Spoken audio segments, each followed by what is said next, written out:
अस्सलाम वालेकुम रहमतुल्लाह।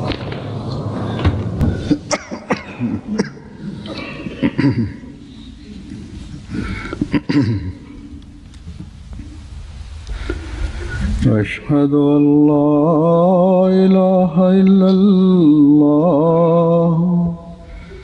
वहदहु ला शरीका लहू वअशहदु अन्ना मुहम्मदन अब्दुहु व रसूलुहु। अम्मा बादु फ़अऊज़ु बिल्लाहि मिनश शैतानिर रजीम। बिस्मिल्लाहिर रहमानिर रहीम।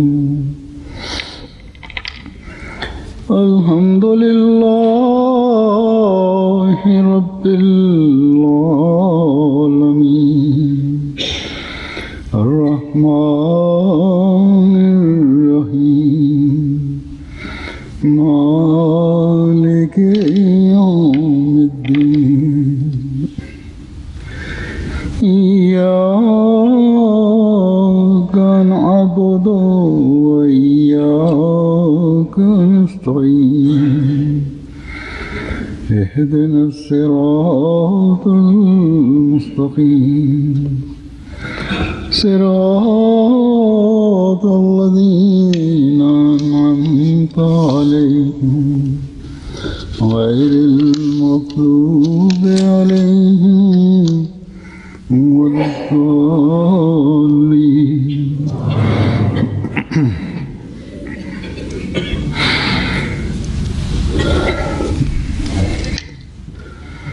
27 मई के खुतबे में 27 मई जे खुतबे में मां क़ुरान शरीफ़ ऐं पाण सॻोरन सल्लल्लाहु अलैहि वसल्लम जी पेशिन गोयन ऐं हज़रत मसीह मऊद अलैहिस्सलातु वस्सलाम जे इरशादात जे हवाले सां जमायत में ख़िलाफ़त जे जारी निज़ाम जी ॻाल्हि कई हुई।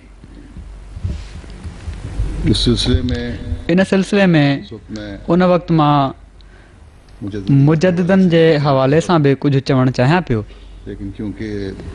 पर छो त मज़मून थोरो तफ़सील घुरे पियो, इन लाइ बि ऐं कुझु मां मज़ीद हवाला ॾिसणु चाहियां पियो।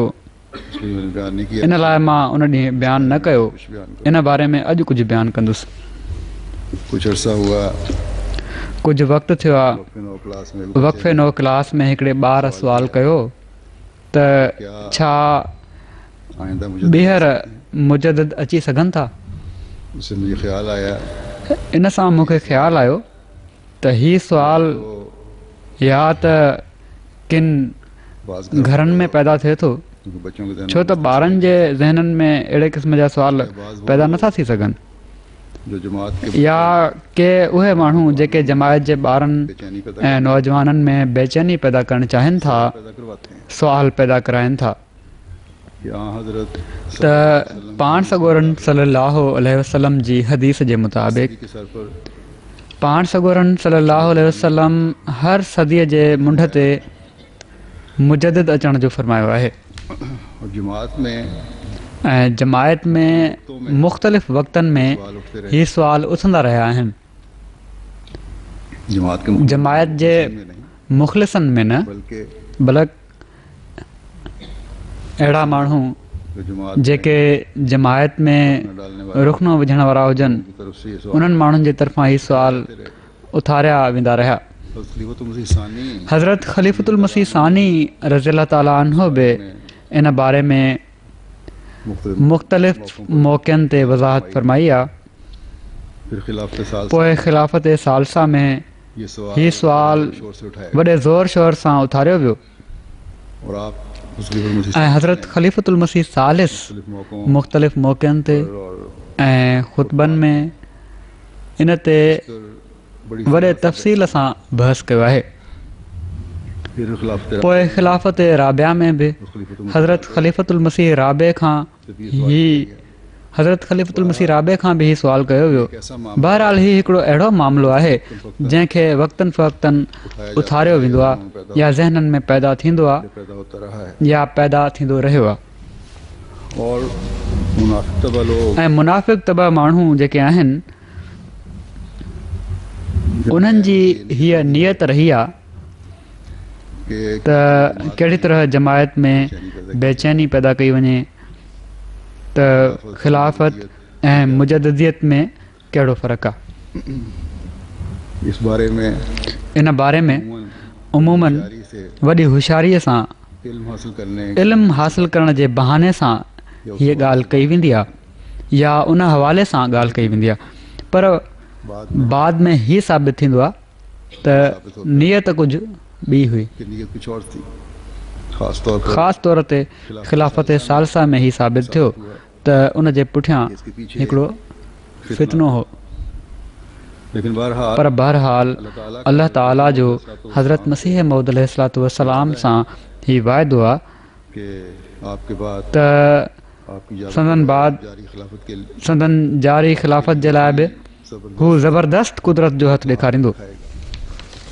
इसलिए तंहिं करे इतने जब भी उठे अहिड़ा फितना जॾहिं बि उथिया अल्लाह ताला खत्म कर पंहिंजे फज़ुल सां ख़तमु करे छॾिया, छो त जमायत जी अक्सरियत उनको साथ देने उन्हनि जो साथ ॾियण वारी न हुई। गो आज ये फितना तोड़े अॼु ही फितनो ओड़ी तरह त नाहे सूरत हाल जेका तकलीफ़ ॾींदड़ सूरत हाल हज़रत ख़लीफ़तुल मसीह सालिस जे लाइ पैदा करण जी कोशिशि कई वई हुई, पर बहरहाल छो त हीअ सुवाल किथे न किथे उथंदा रहंदा आहिनि, इन लाइ इन जी थोरी वज़ाहत करे थो छॾियां। इन में को शक नाहे त पाण सॻोरन सल्लल्लाहु अलैहि वसल्लम जी हदीस आहे त हर सदीअ में दीन जी तजदीद जे लाइ मुजद्दिद बीहंदा। उते जेके लफ़्ज़ आहिनि उन में सिर्फ़ु वाहिद जो सीगो नाहे, बल्कि उन जी माना जमा जी बि थी सघे थी। ऐं हज़रत मसीह मौद अलैहिस्सलातु वस्सलाम इन खे पंहिंजी दावा जी सदाकत जे तौर ते बि पेश फरमायो आहे। हिन वक़्तु मां हज़रत मसीह मौद अलैहिस्सलातु वस्सलाम जा कुझु हवाला तव्हांजे साम्हूं रखां थो।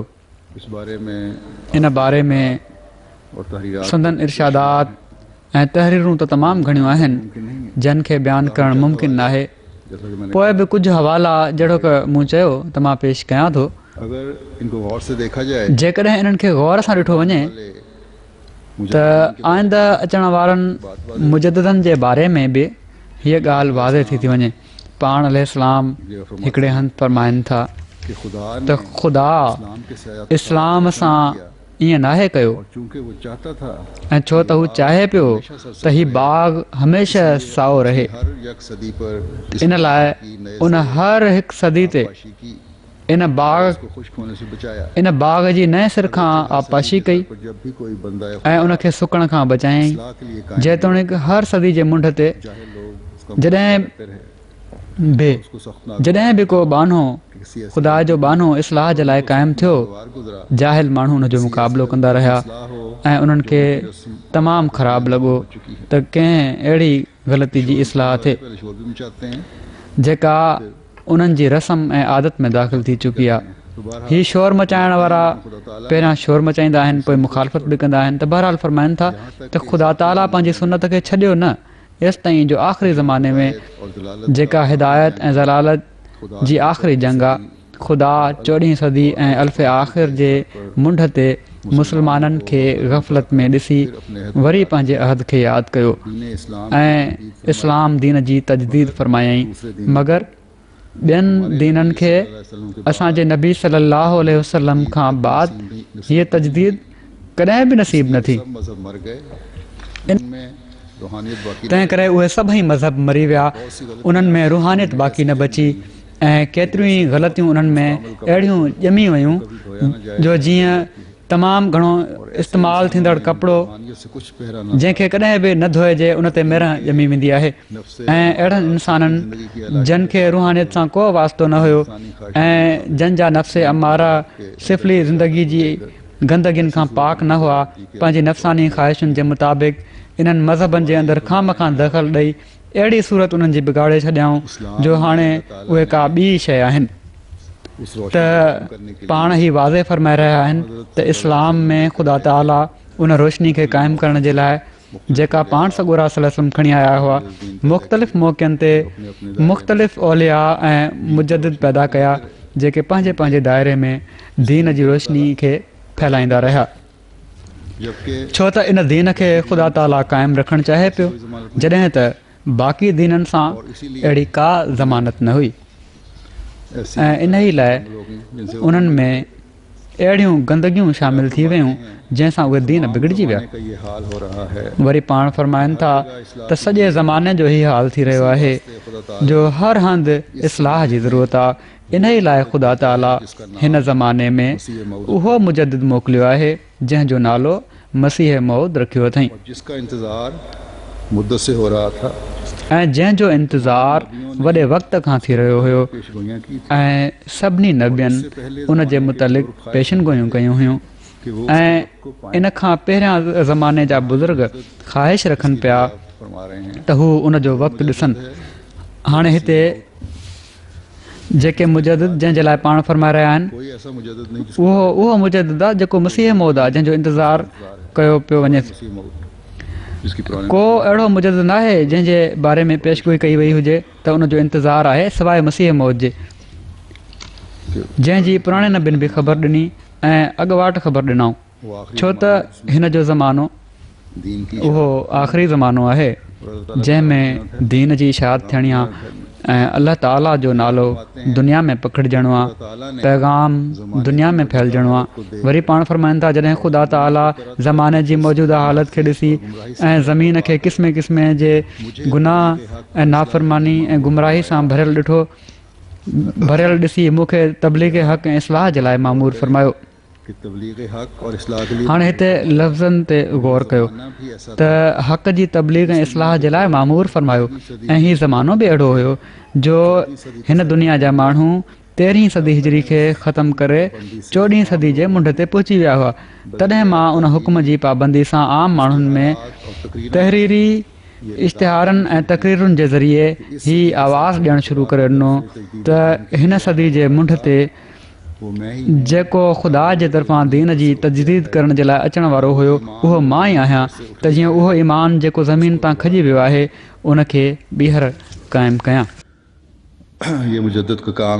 हीउ मुजद्दिद जो कमु आहे हक़ ऐं इस्लाह जी तबलीग इन जो पहिरियां ज़िक्र फरमायो वियो आहे हक़ जी तबलीग ऐं इस्लाह इन जो पहिरियां ज़िक्र फरमायो वियो आहे ईमान जेको खजी वियो हुयो उनखे ॿीहर क़ाइमु करणु ऐं उन ईमान खजण जे बारे में पाण सॻोरन सल्लल्लाहु जी पेशिनगोई हुई त जेकॾहिं ईमान सुरैया ते बि हलियो वियो त हिकिड़ो रजले फ़ारिस पैदा थींदो जेको उनखे ज़मीन ते खणी ईंदो वरी पाण फरमाइनि था ख़ुदा खां कुवत हासिलु करे उन जे हथ जी कशिश सां दुनिया जी इस्लाह ऐं तक़वा ऐं रास्तबाज़ी जी तरफ़ छिकियां दुनिया खे इस्लाह ऐं तक़वा ऐं रास्तबाज़ी ॾांहुं छिकियां ऐं उन्हनि जी एतिक़ादी ऐं अमली ग़लतियुनि खे ख़तमु कयां ऐं पोइ जॾहिं इन ते कुझु साल गुज़रिया त ख़ुदा ताला जी वही जे ज़रिए मूं ते वाज़े तौर ते खोलियो वियो त उहो मसीह जेको हिन उम्मत जे लाइ शुरू खां मौजूदु हुयो ऐं उहो आख़िरी महदी जेको इस्लाम जे तनज़ुल महल ऐं गुमराही जे फैलजण महल ऐं गुमराही जे फैलजण जे ज़माने में सौ सिधो ख़ुदा खां हिदायत पाइण वारो ऐं उन आसमानी माइदा खे नए सिर इंसाननि जे अॻियां पेश करण वारो तक़दीर इलाही में मुक़ररु कयो वियो हुयो जंहिंजी बिशारत अॼु खां 1300 साल पहिरियां रसूल करीम सल्लल्लाहु अलैहि वसल्लम ॾिनी हुई उहो मां ई आहियां सो संदन हीउ जेको मक़ाम आहे सिर्फ़ु मुजद्दिदियत जो न आहे बल्कि महदवियत ऐं मसीहियत जो मक़ाम बि आहे ऐं इन जे करे नबूअत जो मक़ाम बि आहे वरी पाण फरमाइनि था त इन में कंहिंखे एतिराज़ थी सघे थो त महदी जो ज़मानो तजदीद जो ज़मानो आहे ऐं ख़ुसूफ़ ऐं कुसूफ़ उन जी ताईद जे लाइ हिकिड़ो निशान आहे सो उहो निशान हाणे ज़ाहिर थी वियो जंहिंखे क़बूल करणो हुजे क़बूल करे ऐं हीउ ख़ुसूफ़ ऐं कुसूफ़ जो निशान चंड ग्रहण ऐं सिज ग्रहण जो निशान जंहिंजे बारे में पाण सॻोरन सल्लल्लाहु अलैहि वसल्लम फरमायो आहे त जॾहिं खां जो ज़मीन ऐं आसमान ठाहिया आहिनि हीउ निशान कंहिंजे लाइ ज़ाहिर न आहे थियो हीउ सिर्फ़ु असांजे महदी जो निशान आहे उन महदी जो जंहिंजो मक़ाम तमामु बुलंद आहे। सिर्फ़ु मुजद्दियत जो मक़ाम न आहे बल्कि तमामु बुलंद मक़ाम आहे। इन ॻाल्हि खे साम्हूं रखण जी ज़रूरत आहे त हज़रत मसीह मौद अलैहिस्सलातु वस्सलाम सिर्फ़ु 14हीं सदी जा मुजद्दिद न आहिनि बल्कि मसीह ऐं महदी बि आहिनि। बावजूद इसके कि आपको बावजूद इन जे भेजा गया है। जो खेनि दीन जी तजदीद जे लाइ दीन जी तजदीद जे कम जे लाइ मोकिलियो वियो आहे ऐं हिदायत जे लाइ मोकिलियो वियो आहे, पर मक़ाम संदन तमामु बुलंद आहे ऐं मुजद्दियत खां तमामु बाला मक़ाम आहे। तोड़े पाण ही फरमाइनि था जैसा कि मैंने कहा, त 14हीं सदी जो मुजद्दिद मां आहियां, नबूवत का दर्जा मिला। पर जहिड़ो की मूं चयो त इन मक़ाम जे करे खेनि नबूअत जो दर्जो बि मिलियो। वरी पाण फरमाइनि था ॼाणणु घुरिजे त जेतोणीकि आम तौर ते रसूलुल्लाह सल्लल्लाहु अलैहि वसल्लम जी तरफ़ां हीअ हदीस साबित थी चुकी आहे त ख़ुदा ताला हिन उम्मत जी इस्लाह जे लाइ हर हिकु सदी ते अहिड़ो मुजद्दिद मबूस कंदो रहंदो जेको उन जे दीन खे नओं कंदो। पर 14हीं सदी जे लाइ यानी हिन बिशारत जे बारे में जेको अज़ीम शान महदी 14हीं सदी जे मुंड ते ज़ाहिर थींदो, एतिरे क़दुरु नबी इशारा मिलनि था जो इन्हनि खां को तालिब मुनकिर नथो थी सघे। तो फरमाया, खुदा ने वरी फरमाइनि था ख़ुदा हिन रसूल खे यानी कामिल मुजद्दिद खे इन लाइ मोकिलियो आहे जो त जीअं ख़ुदा हिन ज़माने में ही साबित करे ॾेखारे त इस्लाम जी भेट में सभई दीन ऐं सभई तालीमूं का शइ न आहिनि। तो ये है मुकाम आपका। सो हिकु त संदन ही मक़ाम आहे त पाण अज़ीम शान मुजद्दिद आहिनि ऐं कामिल मुजद्दिद आहिनि। आप अलैहिस्सलाम ने पाण अलैहिस्सलाम दूसरी जगह एक जगह फरमाया है ॿिए हंधि फरमायो आहे कि त हज़रत मूसा जी ख़िलाफ़त या मुजद्दियत ईसा पर आकर खत्म हो गई। त हज़रत ईसा ते अची ख़तमु थी वई हुई, इस्लाम की तालीम को पर इस्लाम जी तालीम खे ताज़ो ऐं सॼर रखण जे लाइ हर सदी में कोई मुजद्दिदनि जी पेशिन गोई पाण सॻोरन सल्लल्लाहु अलैहि वसल्लम फरमाई आहे त जीअं बिदतूं जेके 100 साल जे वक़्त में दीन में दाख़िल थियूं हुजनि या बुरायूं जेके शामिल थियूं हुजनि, दीन जी इस्लाह जी ज़रूरत हुजे उन्हनि जी इस्लाह करे सघे। कमज़ोरियां पैदा हो गई हैं जेके कमज़ोरियूं पैदा थी वियूं आहिनि उहे ख़तमु थींदियूं रहनि और इस्लाम की तारीख़ शायद है ऐं इस्लाम जी तारीख़ शाहिद आहे त इस्लाम में जारी रखने के लिए इन ख़ूबसूरत तालीम खे जारी रखण जे लाइ रखने के लिए इन खे असली हालत में रखण जे लाइ मुजद्दिद ईंदा रहिया। बस मसीह मौद अलैहिस्सलातु वस्सलाम हज़रत मसीह मौद अलैहिस्सलातु वस्सलाम हीअ दावा पेश फरमाई त पहले जॾहिं पहिरियां मुजद्दिद ईंदा रहिया त हिन सदी में छो न, हिन सदी में बि मुजद्दिद अचणु घुरिजे। आते रहे हैं तो इस ऐं फरमाइनि था त मूंखां अलावा मुजद्दिद आना चाहिए। कंहिंजी बि हीअ दावा न आहे त मां हिन ज़माने जो मुजद्दिद आहियां। हमें इन सारे हवालों ऐं पाण सॻोरन सल्लल्लाहु अलैहि वसल्लम जी पाण सॻोरन सल्लल्लाहु अलैहि वसल्लम जी पेशन गोई जे मुताबिक़ मसीह मौद बि आहियां इस ज़माने का मुजद्दिद ऐं मसीह मौद खे छो त नबी जो दर्जो मिलियो आहे पेशगोई इन लाइ कामिल मुजद्दिद आहियां। और मसीह मौद को ऐं 14हीं सदी जो मुजद्दिद हुअण जी हैसियत सां, इसलिए मसीह ऐं महदी हुअण जी हैसियत सां अज़ीम शान मुजद्दिद हुआ हैसियत से जंहिं जूं पेशिन गोयूं होने की हैसियत से पहिरियनि नबियुनि बि कयूं आहिनि।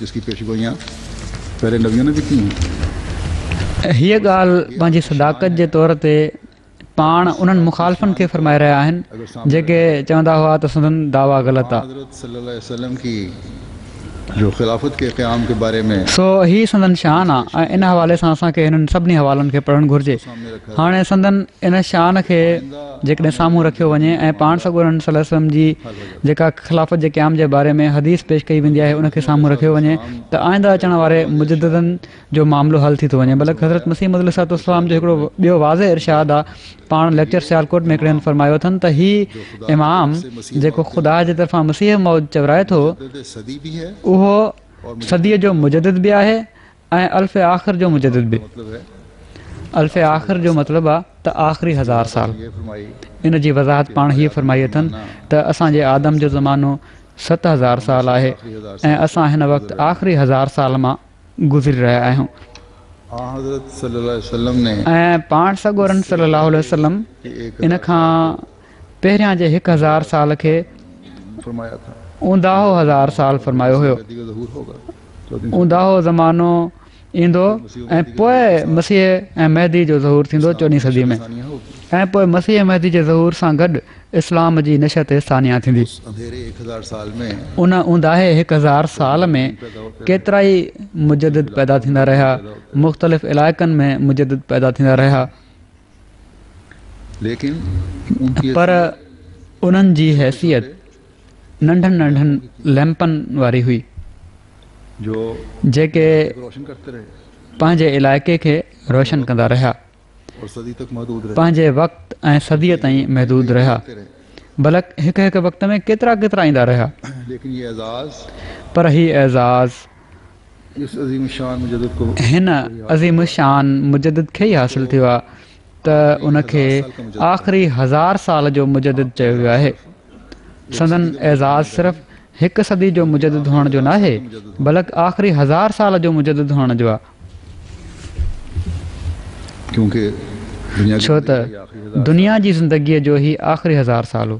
तो इसके सर पर त पाण हिकिड़े हंधि जगह पे ई फरमायो अथनि त छो त ही आख़िरी 1000 साल आहे, इन लाइ ही ज़रूरी हुयो त इमाम आख़िरो ज़मान बि इन जे मुंड ते पैदा थिए, इमाम नहीं, ऐं इन खां बाद को इमाम नाहे ऐं न को मसीह, मगर उहो जेको उन जे लाइ बतौर ज़िल जे हुजे, उसके ज़ेर नगीन होगा, उसके ताबे होगा। उन जो मातहत हूंदो, उन जे ताबे हूंदो। सो इन में को शक नाहे त पाण सॻोरन सल्लल्लाहु अलैहि वसल्लम जे इरशाद जे मुताबिक़ सदी में मुजद्दिद अची सघनि था, ईंदा रहिया आहिनि आ सकते ऐं आईंदा बि अची सघनि था, हैं आपके पर दिल के तौर पर, संदन ज़िल जे तौर ते, और जिस दिल की ऐं जंहिं ज़िल जी पाण वॾे वाज़ह तौर ते निशानदेही फरमाई अथनि, हज़रत सल्लल्लाहु अलैहि वसल्लम ऐं जेको पाण सॻोरन सल्लल्लाहु अलैहि वसल्लम जी हदीस जे मुताबिक़ आहे, ये है, ऐं उहा हदीस ई आहे। हज़रत हुज़ैफ़ा रज़ियल्लाहु ताला अन्हु बयानु कनि था त पाण सॻोरन सल्लल्लाहु अलैहि वसल्लम फरमायो आहे त तव्हां में जेसि ताईं अल्लाह ताला चाहींदो नबूअत क़ाइमु रहंदी, चाहेगा पोइ जॾहिं हू चाहींदो उनखे खणी वठंदो, ऐं पोइ जेसि ताईं अल्लाह चाहींदो ख़िलाफ़त अला मिनहाज नबूअ क़ाइमु रहंदी, ऐं पोइ चाहेगा हू जॾहिं चाहींदो इन नेमत खे बि खणी वठंदो। सां बादशाहत पोइ तकलीफ़ ॾींदड़ बादशाहत जेसि ताईं अल्लाह चाहींदो क़ाइमु थींदी, उसको उठा लेगा, पोइ जॾहिं हू चाहींदो उनखे खणी वठंदो। पोइ इन खां बि वधी करे जाबिर बादशाहत क़ाइमु थींदी, जेसि ताईं अल्लाह चाहे उहा रहंदी, वो चाहेगा उसको उठा, पोइ जॾहिं हू चाहींदो उनखे खणी वठंदो। उन खां बाद वरी ख़िलाफ़त अला मिनहाज नबूअत क़ाइमु थींदी, पोइ पाण ख़ामोश थी विया। बस सो अला मिनहाज ख़िलाफ़त अला मिनहाज नबूअत क़ाइमु थी वेंदी, तो यही हकीकत में त इहा ई हक़ीक़त में दीन जी तजदीद जो कमु करण वारी थींदी। आपके अल्फाज छो त हज़रत मसीह मौद अलैहिस्सलातु वस्सलाम जा लफ़्ज़ आहिनि त मां ख़ुदा जे तरफ़ां हिकिड़ी कुदरत जे रंग में ज़ाहिर थियुसि, मैं खुदा की एक ऐं मां ख़ुदा जी हिकिड़ी सरासर कुदरत आहियां, ऐं मूंखां बाद के ॿिया वजूद हूंदा जेके ॿी कुदरत जो मज़हर हूंदा। और दूसरी कुदरत की मिसाल आपने हज़रत अबू बकर सिद्दीक़ रज़ी ऐं ॿी कुदरत जो मिसाल पाण हज़रत अबू बकर सां ॾिनऊं त उन्हें खड़ा पाण सॻोरन सल्लल्लाहु अलैहि वसल्लम खां बाद दूसरी कुदरत का नमूना दिखाया, उन्हनि खे खड़ो करे अल्लाह ताला ॿी कुदरत जो नमूनो ॾेखारियो। मुजद्दिद हैं आपके ज़रिए से सो हदीस के मुताबिक पाण जेके आख़िरी 1000 साल जा मुजद्दिद आहिनि, संदन ज़रिए सां हदीस जे मुताबिक़ ख़िलाफ़त अला मिनहाज नबूअत क़ाइमु थींदी, जो तजदीद दीन त ख़िलाफ़त ई उन कम खे अॻिते हलाईंदी जेको दीन जी तजदीद जो कमु आहे, जेको मुजद्दिद जो कमु आहे। ऐं इन में को शक नाहे के काम त तरबियत, इस्लाह, जैसे हो रहे हैं। तबलीग जा जेके कम आहिनि 3 साल से हम ख़िलाफ़त जे ज़रिए सां थी रहिया आहिनि, ऐं गुज़िरियल 103 सालनि खां असीं ॾिसी रहिया आहियूं। इस हदीस सो और इहो बि मुमकिन आहे त ईंदड़ सदियुनि में बि हिन हदीस जे मुताबिक़ बि ऐं हज़रत मसीह मौद अलैहिस्सलातु वस्सलाम जेको फरमायो आहे त को मुजद्दिद हुअण जो ऐलान करे, पर उनजो शर्त इहो ई आहे त उहो हज़रत मसीह मौद अलैहिस्सलातु वस्सलाम जे ताबे हुजे ने फरमाया है ऐं उन ॿी कुदरत जो मज़हर हुजे जंहिंजो ऐलान हज़रत मसीह मऊद अलैहिस्सलातु वस्सलाम फरमायो आहे। सदियों के संगम पर सो जेकॾहिं कॾहिं ॿिनि सदियुनि जे संगम ते ऐसे ही मुजद्दिद का मुकाम अल्लाह ताला चाहे त अहिड़े मुजद्दिद जो मक़ाम कंहिं बि ख़लीफ़े खे ॾेई सघे थो ऐलान करवा सकता है उससे। जेको उन वक़्त जो ख़लीफ़ो हूंदो, मुजद्दिदीन भी पैदा होते रहे हैं। हू उन खां ऐलान कराए सघे थो। वफ़ात के बाद फिर लोगों ने कहा कि सो अहिड़ा छो त अहिड़ा मुजद्दिद बि उम्मत में पैदा थींदा रहिया आहिनि जंहिंजी वफ़ात खां बाद पोइ माण्हुनि चयो त मुजद्दिद हुआ। सो ज़रूरी न आहे त मुजद्दिद जो ऐलान बि थिए, पर जेकॾहिं अल्लाह चाहे त मुजद्दिद जो ऐलान उन ख़लीफ़े खां कराए सघे थो त मां मुजद्दिद आहियां। पर हीअ बि वाज़े हुअणु घुरिजे मुजद्दिद ही होता है। त हर ख़लीफ़ो पंहिंजे वक़्त में मुजद्दिद ई हूंदो आहे, नबी का काम है। छो त हू उन ई कम खे अॻिते वधाए रहियो आहे जेको नबीअ जो कमु आहे, जेको हज़रत मसीह मऊद अलैहिस्सलातु वस्सलाम जो कमु आहे। क्योंकि मुजद्दिद होने तोड़े उहो मुजद्दिद हुअण जो ऐलान करे या न करे, छो त मुजद्दिद हुअण जे ऐलान सां या मुजद्दिद हुअण सां ख़िलाफ़त जो मक़ाम विराइजे नथो, बल्कि ख़िलाफ़त जो मक़ाम पहिरियां आहे। जहिड़ो की मूं चयो मुजद्दिद का मतलब त हर ख़लीफ़ो मुजद्दिद हूंदो आहे। जैसा कि हज़रत मसीह मौद मुजद्दिद जो मतिलबु आहे त जहिड़ो की हज़रत मसीह मऊद अलैहिस्सलातु वस्सलाम फरमायो आहे खात्मा करने वाला, असल त तालीम को जारी रखने वाला, बिदतुनि जो ख़ात्मो करण वारो, कोशिश करने वाला असुल तालीम खे जारी रखण वारो, के लिए इस्लाह जी कोशिश करण वारो, फैलाने वाला, इस्लाम जी तबलीग जे लाइ रिथाबंदी कंदे उनखे अॻिते फैलाइण वारो। सो ही कमु त ख़िलाफ़त अहमदिया जे तहत थी रहियो आहे। बल्कि ये काम तो खिलाफत के निज़ाम के तहत बल्कि हीउ कमु त मुबल्लिगीन के अलावा ख़िलाफ़त जे निज़ाम हेठि में कर रहे हैं। मुस्तक़िल मुबल्लिगीन खां अलावा केतिरा ई अहमदी बि पंहिंजे दायरे में कनि पिया था। ॼण त दीन जी तजदीद जा ही नंढा नंढा ॾिया या लैम्प त हर हंधि ॿरनि पिया था। हज़रत मसीह मऊद अलैहिस्सलातु वस्सलाम फरमायो आहे तो ये दीन के लिए एक त बनी इसराईल में त दीन जी तजदीद जे लाइ हिकु हिकु वक़्त में सवें नबी ऐं मुजद्दिद थी गुज़रिया आहिनि। उहे ई नबी जेके हुआ उहे ख़लीफ़ा बि चवराईंदा हुआ ऐं मुजद्दिद बि चवराईंदा हुआ। अल्फाज मेरे हैं इस्लाम में हज़ारे छो नथा थी सघनि, और ये लफ़्ज़ मुंहिंजा आहिनि, मफ़हूम हेठि मथे करे उहो ई आहे। ऐं हीउ जेको सुवालु पैदा थिए थो त हर सदीअ जा मुजद्दिद हुआ गुज़रे हैं, ऐं हज़रत मसीह मऊद अलैहिस्सलातु वस्सलाम खां पहिरियां गुज़रे हैं और 14 सदियुनि जे जा 12 मुजद्दिद थी गुज़रिया आहिनि ऐं 14 सदी जा 13 मुजद्दिद पाण आहिनि। सिर्फ 12 का त इस्लाम जी तारीख़ मां त हीउ साबित आहे त हर इलाइक़े में मुजद्दिद पैदा थिया आहिनि। हीउ सिर्फ़ु 12 जो सुवालु न आहे, बल्कि हिकु हिकु वक़्त में केतिरा केतिरा मुजद्दिद पैदा थिया आहिनि। दीन जी इस्लाह जे लाइ जिथे जिथे ज़रूरत पवंदी रही अल्लाह ताला उन्हनि माण्हुनि खे खड़ो कंदो रहियो। ये है कि हम पर लिटरेचर में भी है, पोइ सुवालु हिते ही आहे त जमायत अहमदिया जे लिटरेचर में बि आहे ऐं हज़रत मसीह मऊद अलैहिस्सलातु वस्सलाम बि लिखियो आहे त असीं 12 मुजद्दिद छो था ॻणियूं। ऐसी है जो इस बात को नहीं मानते। अरबनि में त अक्सरियत अहिड़ी आहे जेका इन ॻाल्हि खे नथी मञे इस तरतीब से त ही 12 मुजद्दिद हुआ, हिंदुस्तानी ख़ासि तौर ते इन तरतीब सां जंहिंसां असीं हिंदुस्तानी मुजद्दिद ॻणियूं था। अक्सरियत मुसलमाननि जी ही त मञनि ई नथा। हज़रत ख़लीफ़तुल मसीह सानी रज़ियल्लाहु ताला अन्हु इन जो हिकिड़ो तमामु सुठो जवाबु ॾिनो आहे। पाण हिकिड़े हंधि इन ॻाल्हि जी वज़ाहत कंदे त हिंदुस्तानी 12 मुजद्दिदनि जा नाला पेश कनि था त शायदि ही सॼी दुनिया जे लाइ हुआ, हालांकि ही ग़लति आहे। पाण फरमाइनि था त मुजद्दिदनि जे बारे में माण्हुनि में हीअ ग़लतफ़हमी मिले थी त हिकु ई मुजद्दिद सॼी दुनिया जी तरफ़ मबूस थिए थो, हालांकि ही बिल्कुलु ग़लति आहे। असुल ॻाल्हि हीअ आहे त हर मुल्क ऐं हर इलाइक़े में अल्लाह ताला मुजद्दिद पैदा कंदो आहे, मगर माण्हू क़ौमी या मुल्की लिहाज़ खां पंहिंजी क़ौम ऐं पंहिंजे मुल्क जे मुजद्दिद खे ई सॼी दुनिया जो मुजद्दिद सम्झी था वठनि। हालांकि जॾहिं इस्लाम सॼी दुनिया जे लाइ आहे त ज़रूरी आहे त दुनिया जे मुख़्तलिफ़ इलाइक़नि ऐं मुख़्तलिफ़ मुल्कनि में मुख़्तलिफ़ मुजद्दिद खड़ा थियनि। मगर सारी दुनिया के लिए नहीं। हज़रत सैयद अहमद साहिब बरेलवी रहमतुल्लाह अलैह बेशक मुजद्दिद हुआ, मगर उहे सॼी दुनिया जे लाइ न हुआ, बल्कि सिर्फ़ु हिंदुस्तान जा मुजद्दिद हुआ। अरब को क्या जेकॾहिं चयो वञे त हू सॼी दुनिया जा मुजद्दिद हुआ त सुवाल पैदा थिए थो त उन्हनि अरब खे कहिड़ी हिदायत ॾिनी, उन्होंने अफगानिस्तान उन्हनि मिस्र खे कहिड़ी हिदायत ॾिनी, उन्हनि ईरान खे कहिड़ी हिदायत ॾिनी, उन्हनि अफ़गानिस्तान खे कहिड़ी हिदायत ॾिनी। हिननि मुल्कनि जी हिदायत जे लाइ उन्हनि को कमु नाहे कयो।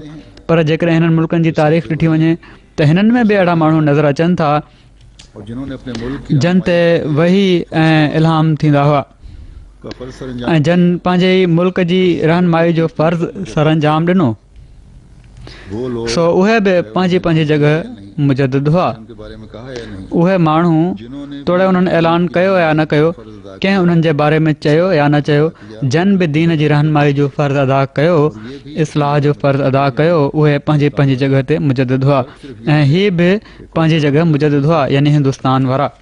फ़र्क़ु सिर्फ़ु इहा वाले मुजद्दिदीन की अहम त को वॾो मुजद्दिद हूंदो आहे कि वो उस ऐं को नंढो। हिंदुस्तान में अचण वारनि मुजद्दिदनि जी अहमियत इन लाइ आहे जो उहे उन मुल्क में आया जिथे मसीह मौद अचिणो हुयो ऐं अहिड़ी तरह उन्हनि जो वजूद हज़रत मसीह मौद अलैहिस्सलाम जे लाइ बतौर हिकिड़े इरहास हुयो। वाले थे, बताने वाले थे खाइन मसीह मौद आने वाला है, 14वीं सदी का मुजद्दिद आने वाला है। यानी हुज़ूर अलैहिस्सलाम खां पहिरियां अचण वारा हुआ, इहो ॿुधाइण वारा हुआ त मसीह मौद अचण वारो आहे, 14वीं सदी जो मुजद्दिद अचण वारो आहे। दुनिया मुजद्दिदीन फरमाइनि था त न त असांजो मतिलबु हीअ न आहे हूंदो त सिर्फ़ु इहे ई मुजद्दिद आहिनि, बाक़ी दुनिया मुजद्दिदनि खां ख़ाली रही आहे। हर शख़्स जेको इल्हाम सां दीन जी तजदीद जो कमु करे थो उहो रूहानी मुजद्दिद आहे। हर शख़्स जेको इस्लाम ऐं मुस्लमाननि जे लाइ तजदीद जो को कमु करे थो उहो मुजद्दिद आहे, तोड़े उहो रूहानी मुजद्दिद न हुजे।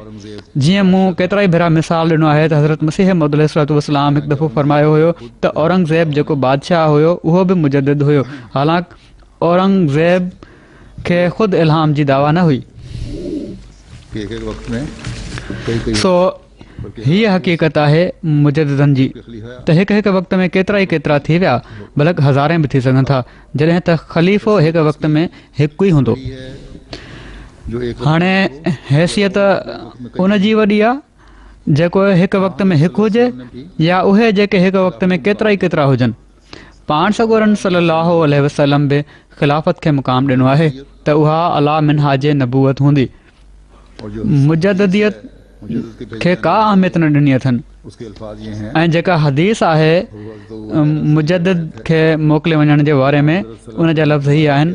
हज़रत अबू हुरैरा रज़ियल्लाहु ताला अन्हु खां रिवायत आहे त पाण सॻोरनि सल्लल्लाहु अलैहि वसल्लम फरमायो आहे त हर सदी जे मुंड ते अहिड़ो मुजद्दिद मोकिलींदो जेको उन उम्मत जे दीन जी तजदीद कंदो। वाहिद का सीगा इस्तेमाल किया है, लेकिन यहाँ हाणे हिते तर्जमे में त हिननि वाहिद जो सीगो इस्तेमालु कयो आहे, पर हिते केतिरा माण्हू बि थी सघनि था, छो त अरबी दान चवनि था मई युजद्दिदु लहा दीनहा में मन जेको आहे इन में जमा जो सीगो बि इस्तेमालु थी सघे थो। उम्मत में जो बिगाड़ पैदा हो गया होगा उसकी इस्लाह त जेको उम्मत जे दीन जी तजदीद कंदो, यानी उम्मत में जेको बिगाड़ पैदा थी वियो हूंदो उन जी इस्लाह कंदो ऐं दीन जी रग़बत ऐं उन जे लाइ क़ुर्बानी खे वधाईंदो।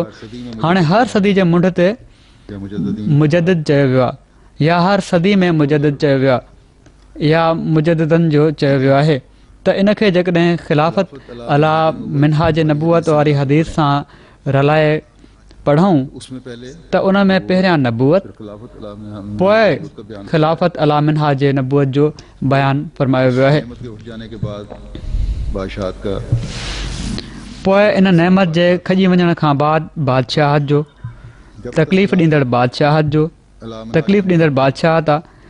हाणे जेसि ताईं ख़िलाफ़त अला मिनहाज नबूवत हुई बल्कि पोइ उन खां बाद असहाब बि ज़िंदा रहिया, बल्कि ताबईन बि रहिया, तब ताबीन बि ज़िंदा रहिया। हिकिड़ी सदी गुज़री वई, दीन में एॾो बिगाड़ पैदा न थियो हुयो।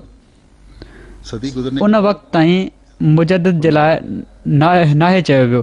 सदी गुज़रण खां बाद मुजद्दिदीन की पहली सदी फरमाइनि था त मुजद्दिद पैदा थींदो, मुजद्दिद आने की पेशगोई छो त पहिरीं सदी में मुजद्दिदनि जी ज़रूरत कोन हुई। 100 साल गुज़रने के मुजद्दिद अचण जी पेशिनगोई पाण सॻोरनि सल्लल्लाहु अलैहि वसल्लम 100 साल गुज़रण खां बाद जी फरमाई आहे। ॼण त ही हिकिड़े लिहाज़ खां ख़िलाफ़त जे ख़तमु थियण जी पेशिन गोई बि हुई ऐं बिदतुनि जे इस्लाम में दाख़िल थियण जी पेशिन गोई बि हुई त तमामु घणाई में बिदतूं दाख़िल थी वेंदियूं, मुख़्तलिफ़ फ़िरका बणिजी वेंदा। तोड़े ही बिदत अहिड़ी शइ हुई जंहिंजी इस्लाह जे लाइ मुजद्दिदनि पैदा थियणो हुयो ऐं पोइ ही मुजद्दिदनि जो सिलसिलो उन इस्लाह जे लाइ शुरू थियो ऐं जहिड़ो की मूं चयो हज़रत मसीह मौद अलैहिस्सलातु वस्सलाम बि लिखियो आहे, तारीख़ बि साबित करे थी त हिकु हिकु वक़्त में केतिरा केतिरा मुजद्दिद थिया, पर जॾहिं पाण सॻोरन सल्लल्लाहु अलैहि वसल्लम इन हदीस में मसीह मौद ऐं अज़ीम शान मुजद्दिद ऐं आख़िरी 1000 साल जे मुजद्दिद जे अचण जी ख़ुशख़बरी ॾिनी त पोइ ॿीहर ख़िलाफ़त अला मिनहाज नबूअत जी ख़ुशख़बरी ॾिनऊं। पोइ पाण ख़ामोश थी विया। सो मुजद्दिदियत जी ज़रूरत जंहिं अलाह ताला खां रहनुमाई हासिल करे पंहिंजे महदूद दायरे में दीन जी तजदीद करणी आहे या करणी हुई त उन वक़्त ताईं हुई जेसि ताईं जो मसीह मौद ज़ाहिर न थी वञे हा। जॾहिं मसीह मौद अलैहिस्सलातु वस्सलाम ज़ाहिर थी विया जेके 14वीं सदी जा मुजद्दिद बि आहिनि ऐं आख़िरी 1000 साल जा मुजद्दिद बि आहिनि त पोइ उन निज़ाम हलणो हुयो जेको ख़िलाफ़त अला मिनहाज नबूअत जो निज़ाम आहे ऐं जंहिंजे बारे में हज़रत मसीह मौद अलैहिस्सलातु वस्सलाम फरमायो आहे त उहा ज़बरदस्त कुदरत आहे। अल्लाह ताला हज़रत मसीह मौद अलैहिस्सलातु वस्सलाम जी सदाकत जी तरफ़ मुख़्तलिफ़ रूहनि जी रहनुमाई बि फरमाईंदो रहे थो। उन्हनि माण्हुनि खे जंहिंजो जमायत सां को तालुक़ न आहे ऐं उहे मुख़्तलिफ़ मज़हबनि सां तालुक़ रखण वारा आहिनि, रोया में उन्हनि खे ख़लीफ़ा ॾेखारे इन ॻाल्हि जी ताईद फरमाए थो त हाणे निज़ाम ख़िलाफ़त ई असुल निज़ाम आहे ऐं इन सां जुड़ी करे ई दीन जी तजदीद जो कमु मुकमल थियणो आहे।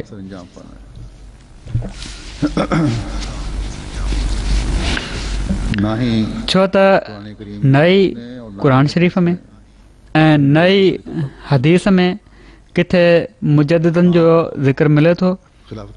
हा, ख़िलाफ़त जो ज़िक्र ज़रूरु मिले थो, जंहिंजो गुज़िरियल जुमे खां पहिरियां 27 मई जे ख़ुतबे में जहिड़ो की मूं चयो त मूं आयत इस्तिख़लाफ़ जे हवाले सां बि ज़िक्र कयो हुयो।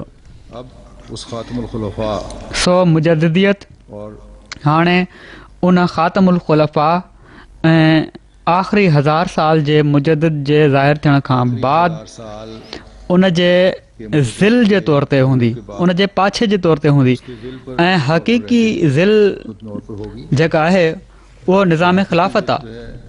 हक़ीक़ी ज़िल जेको आहे उहो निज़ाम ख़िलाफ़त आहे ऐं उहो ई तजदीद दीन जो कमु करे पियो थो ऐं कंदो इंशाअल्लाह ताला। इस बहस में पढ़ने के बजाय कि अगली सदी का मुजद्दिद कब आएगा और नहीं आएगा, हिन बहस में पवण जे बदिरां त अचण वारी सदी जो मुजद्दिद कॾहिं ईंदो ऐं ईंदो या न ईंदो या अची सघे थो या नथो अची सघे, असांखे हज़रत मसीह मौद अलैहिस्सलातु वस्सलाम जी दावाउनि ते पुख़्तो यकीन पैदा कंदे संदन मिशन खे अॻिते वधाइण जी ज़रूरत आहे। पंहिंजी इस्लाह जी तरफ़ नज़र रखण जी बि ज़रूरत आहे ऐं पंहिंजी नसुलनि जी इस्लाह जी तरफ़ नज़र रखण जी बि ज़रूरत आहे। पंहिंजो पाण खे बि बिदतुनि खां बचाइण जी ज़रूरत आहे ऐं पंहिंजे नसुलनि खे बि बिदतुनि खां बचाइण जी ज़रूरत आहे। सही इस्लामी तालीम खे पंहिंजे मथां लागू करण जी ज़रूरत आहे ऐं उनखे फैलाइण जी ज़रूरत आहे। हिन ज़माने में इशाअत जो कमु मुख़्तलिफ़ ज़रियनि सां बि थी रहियो आहे, किताबनि जी रिसालनि जी सूरत में बि ऐं टीवी चैनल जे ज़रिए सां बि, ऐं इन ई जे करे असां ते हीअ ज़िम्मेवारी विधी वई आहे त हिन कम खे अॻिते वधायूं। हिन कम खे बजा आणण जी तरफ़ असांखे भरपूर तवजो ॾियणु घुरिजे। इस्लाम में जेके बिदतूं ऐं ग़लति तालीमात दाख़िल थी वयूं आहिनि उन्हनि खे हज़रत मसीह मौद अलैहिस्सलातु वस्सलाम ख़तमु फरमायो आहे ऐं ख़िलाफ़त अहमदिया इन ई कम खे अॻिते वधाइण लाइ कोशिश में आहे। सो इन तरफ़ हर अहमदी खे बि पूरी तरह ध्यानु ॾियण जी ज़रूरत आहे। हाणे कल्ह या टियों ॾींहं जे टपाल में मां ॾिसी रहियो हुयुसि त हिकिड़े अरब लिखियो त मुलनि जा अमल ऐं मुख़्तलिफ़ क़िस्म जूं बिदतूं ऐं ग़लति तालीमात ऐं नज़रियनि सां मुंहिंजी दिलि बेचैन हुई। ओचितो MTA जो चैनल मूंखे लभी पियो, उन ते इस्लाम जूं हक़ीक़ी तालीमात ॾिठमि। हज़रत ईसा अलैहिस्सलाम जे बारे में पतो पियो त उहे वफ़ात याफ़्ता आहिनि, आसमान ते ज़िंदा न आहिनि वेठा। त पोइ ही ॻाल्हियूं ॿुधी दिलि खे तसली थी। लिखण वारा लिखनि था त छो त मुंहिंजी दिलि पहिरियां ई इन ॻाल्हि खे न पई मञे त को शख़्स 2000 सालनि खां ज़िंदा आसमान ते मौजूदु हुजे। उन खां बाद हू लिखनि था त सो मां जमायत में शामिलु थियां थो। त ही शयूं आहिनि जेके हिन ज़माने में हज़रत मसीह मौद अलैहिस्सलाम जे ज़रिए सां दुनिया खे पतो लॻी रहियूं आहिनि। 100 साल जो वक़्तु गुज़रण खां बाद कंहिं नए मुजद्दिद जी ज़रूरत न आहे। हाणे पूरो 1000 साल हज़रत मसीह मौद अलैहिस्सलाम ई मुजद्दिद आहिनि, जंहिंजो पाण ख़ुदि ज़िक्र फ़रमायो अथनि। ऐं इन जे लाइ असांखे संदन भरपूर ॿांह ॿेली बणिजण जी ज़रूरत आहे त जीअं असुल तालीम खे दुनिया जे साम्हूं सिंगारे पेश कयूं।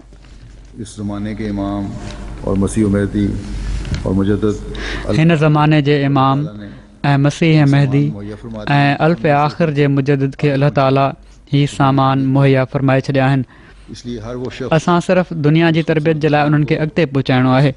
तंहिं करे हर उहो शख़्स जेको हिन ख़ूबसूरत तालीम खे पंहिंजे मथां लागू करण में कोशिश कंदड़ हूंदो ऐं फैलाइण जी तरफ़ तवजो ॾेई रहियो आहे, संदन ख़िलाफ़त जो सुल्तान नसीर बणिजी रहियो आहे ऐं हू तजदीद जो ई कमु करे पियो थो।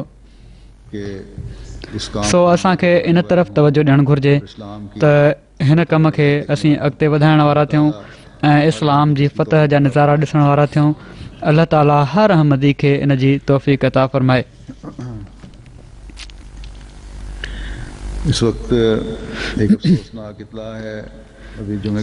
हिन वक़्तु हिकिड़ो अफ़सोसनाक इतला आहे। हाणे जुमे खां पोइ हिकिड़ो जनाज़ो आहे जेको मां पढ़ाईंदुसि। हीउ मुकरम ख़ैरुद्दीन बारूद साहिब ऑफ इंडोनेशिया जो आहे। ही 1947 में पैदा हुए और 1971 में बैत करके मैदान इंडोनेशिया में पैदा थिया ऐं 1971 में बैत करे अहमदियत में शामिलु थियण जी तौफ़ीक़ हासिलु कयऊं। 1973 में हिननि जामिया अहमदिया रबुआ में दाख़िला वरिती ऐं फ़सले ख़ासि में दाख़िल थिया। पोइ उर्दू ज़बान सिखियाऊं। पोइ लगातार महिनत सां पढ़ाई कंदे पाण 1982 में जामिया मां शाहिद जी डिग्री हासिलु करण में कामयाबु थी विया। संदन पहिरीं मुक़ररी इंडोनेशिया में बतौर मुबलिग सिलसिला जून 1982 में पंहिंजे आबाई शहर मैदान में थी। पोइ 83 में 4 महीननि जे लाइ हिननि खे मलाइशिया मोकिलियो वियो, जिथे हिननि कालालमपुर में मस्जिद जी अॾावत जो कमु करायो। मलाइशिया मां वापसी ते 1993 में खेनि इंडोनेशिया जी मुख़्तलिफ़ जमायतुनि में बतौर मुबलिग ख़िदमत जी तौफ़ीक़ मिली। 1993 खां 1998 ताईं पाण बतौर मिशनरी इंचार्ज फ़िलिपाइन कमु कंदा रहिया। 98 खां संदन मुक़ररी पापा न्यू गिनी में बतौर मुबलिग इंचार्ज थी ऐं पंहिंजी वफ़ात ताईं पाण उते ई ख़िदमत जी तौफ़ीक़ हासिलु करे रहिया हुआ।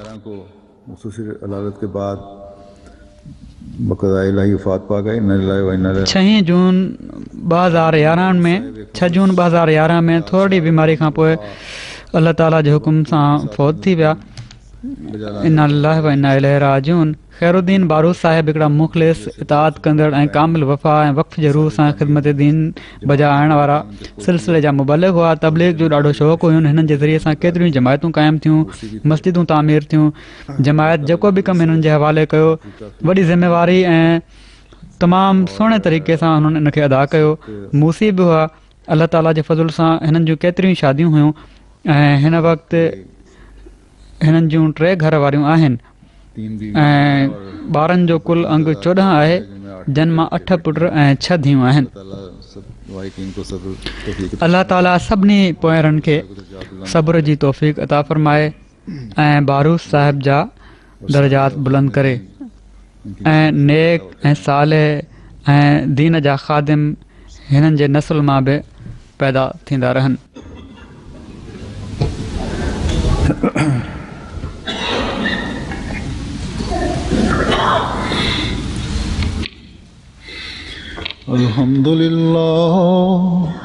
अल्हम्दुलिल्लाह नहमदुहु व नस्तईनुहु व नस्तगफिरुहु व नु'मिनु बिही व नतवक्कलु अलैहि व नऊज़ु बिल्लाहि मिन शुरूरि अनफुसिना व मिन सय्यिआति अअमालिना मन यहदिहिल्लाहु फला मुदिल्ल लहु व मन युद्लिल्हु फला हादिय लहु व नशहदु अन ला इलाहा इल्लल्लाह व नशहदु अन्ना मुहम्मदन अब्दुहु व रसूलुहु। इबादल्लाह रहिमकुमुल्लाह इन्नल्लाह यअमुरु बिल अदलि वल इहसानि व ईताइ ज़िल क़ुर्बा व यन्हा अनिल फ़हशाइ वल मुनकरि वल बग़ि यइज़ुकुम लअल्लकुम तज़क्करून। उज़्कुरुल्लाह यज़्कुरकुम वदूहु यस्तजिब लकुम व लज़िक्रुल्लाहि अकबर।